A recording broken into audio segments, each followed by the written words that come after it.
3 candidats à la présidentielle retenus, 3 autres exclus définitivement. C'est l'actualité politique en Tunisie. Bonjour Lilia Blaise, vous êtes à Tunis, vous êtes notre correspondante. Le président sortant, Kais Saied, fait sans surprise partie des 3 candidats désormais officiellement en lice. Alors oui, le président Kais Saied va en effet briguer un nouveau mandat avec à ses côtés le président d'un parti de gauche, Zouheir Mezaoui, et le président d'un parti libéral, Ayachi Zamel. Donc ce sont les candidats en fait qui avaient été annoncés depuis début août.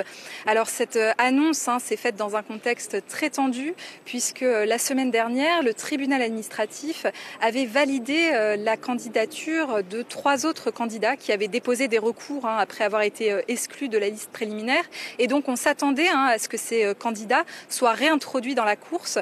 L'instance électorale en a finalement décidé autrement aujourd'hui en déclarant que le tribunal administratif n'avait pas validé dans un délai réglementaire cette décision, et donc on se retrouve avec les 3 candidats initiaux. Alors du côté de la société civile et des partis politiques, c'est très tendu. Ils étaient il y a quelques heures devant l'instance électorale en train de protester. Tout le week-end, il y a eu des pressions pour que l'instance électorale valide les nouvelles candidatures, et la société civile et les partis politiques de l'opposition aujourd'hui dénoncent un processus, selon leurs mots, qui est biaisé puisque l'instance électorale ne respecte pas pour eux les décisions juridiques.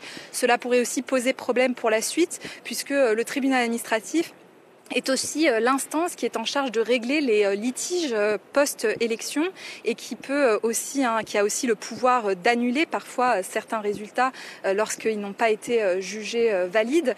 Donc ce bras de fer qui a été engagé entre l'instance électorale et le tribunal administratif montre le contexte politique très tendu dans lequel va se dérouler l'élection présidentielle. Très peu de recours sont possibles face à cette décision de l'instance électorale, et la campagne pour l'élection présidentielle devrait commencer à partir du 14 septembre prochain.